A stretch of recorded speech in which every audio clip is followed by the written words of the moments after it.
Welcome to session 340 of the Bible in a Year commentary. If you started this series on the 1st of January, then today should be the 6th of December.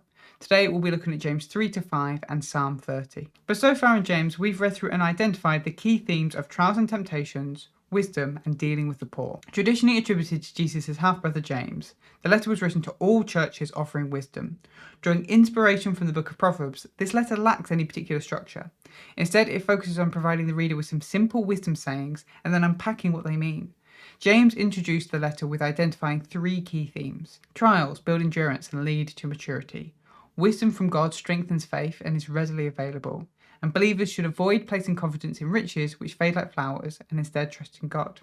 These themes were then repeated and thread throughout the letter. James stressed that faith must result in action. Hearing God's words without applying it makes the faith meaningless. True religion involves guarding one's speech and caring for the needy. Partiality towards the rich and neglect of the poor violates the royal law to love one's neighbour as themselves. Favour without works, James argued, is dead. He used examples like Abraham and Rahab, who demonstrated their faith through their actions. Works are the evidence of genuine faith, making it fruitful and alive. But let's jump into today's reading, James 3 to 5. Next up is the tongue. James warns that not everyone should be a teacher. Those that teach aren't just judged by how they live, but also by what they teach and the impact of what they teach. Anyone who can control their tongues, what they say, learns to control their body. The tongue is a small thing that leads and controls the rest of the body, like a bit in the mouth of a horse or the rudder of a ship. Left uncontrolled, the tongue can cause damage like a wildfire. It corrupts and pollutes the body, and it is incredibly hard to control and tame. Humans have learnt to tame all sorts of animals, but the tongue proves elusive. Believers are able to speak blessings to praise God in one moment, and then the next complain and gossip about their neighbour. James emphasises that this shouldn't be the case. These things shouldn't mix, just like a stream can't produce fresh and stale water, and trees can't produce two kinds of fruit. Growing up, we had a phrase, what's down in the well comes up in the bucket. What this means is that the stuff deep down inside of us will always make its way out. If someone is deeply toxic, they might be able to hide it for a while, but eventually that toxicity will leak out. The reality is we all have the power of sin in us trying to shape us in some shape or form. Those darker elements we've not addressed or still need to work through. If we don't control our tongues, that stuff can leak out in what we say. And as we've already explored, the more we indulge sin, the more we are shaped by it. That's not to say that we want to be two-faced, controlling our speech so it looks good to everyone else when internally we're still toxic and unhealthy. But it is recognising that how we talk shapes us. If we're going through the process of healing internally and clearing out the toxicity with the help of the Holy Spirit, then how we talk can help or hinder that process. James then outlines two types of wisdom. True wisdom is demonstrated in how we live our lives. It is shown in good works and gentleness. Meanwhile, there is earthly wisdom that seeks to boast and promote itself. It is fueled by envy and ambition. This leads to wickedness. True wisdom is motivated by peace. It seeks to be pure, being gentle, showing mercy, submitting to others, and bearing good fruit. All of this leads to righteousness. James then starts to name the power of sin in believers that is shown through their actions. He describes the power of sin as the cravings that are at war within you. That's James 4 verse 1. For example, jealousy can lead to murder or causing disputes and conflict. And James points out that the only reason his readers don't have what they need is because they didn't ask God for them. Oh sure, they do ask God for things, but they ask for the wrong things, focusing on their own pleasure rather than on what would actually benefit them.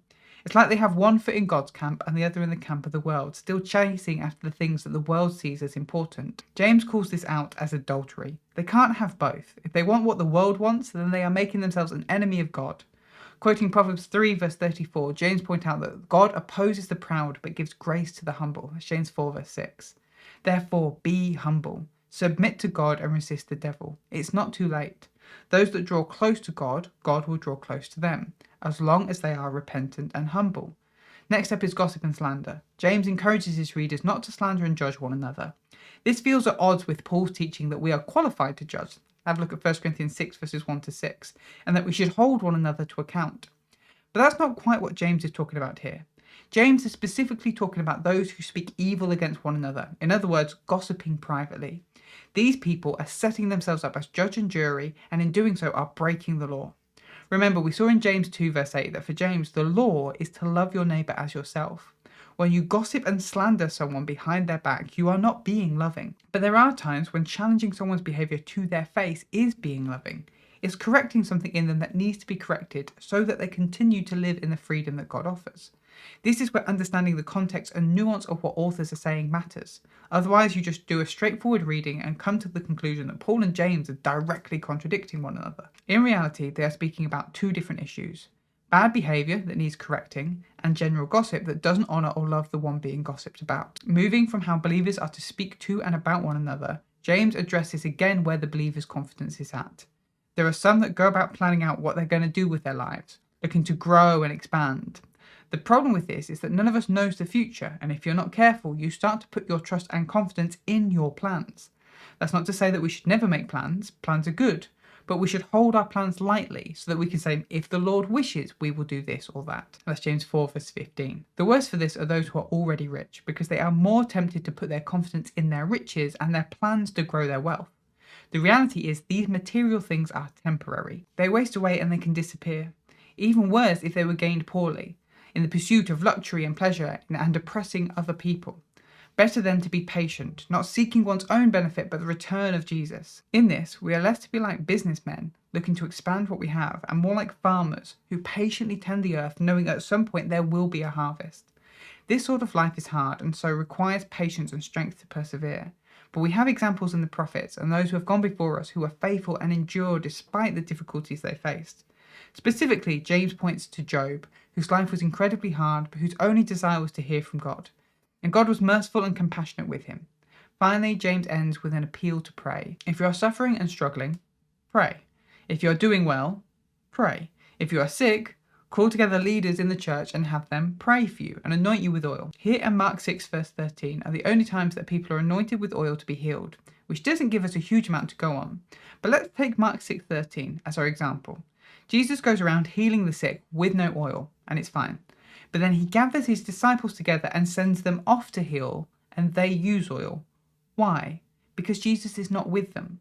The oil serves as a physical reminder of the presence of Jesus in the healing. Jesus is the Christ, the Messiah, the Anointed One. The oil is a tangible object to point to the fact it's not the believer that is the source of healing, it is Jesus. Tied into prayer, James also encourages confession of sin to one another. There's potentially a number of reasons for this. It may be that there's a link to healing and confession that leads to repentance, and it also may be that as more people repent before one another, it heightens the need for God to deal with the power of sin inside the believers, which then leads them to pray.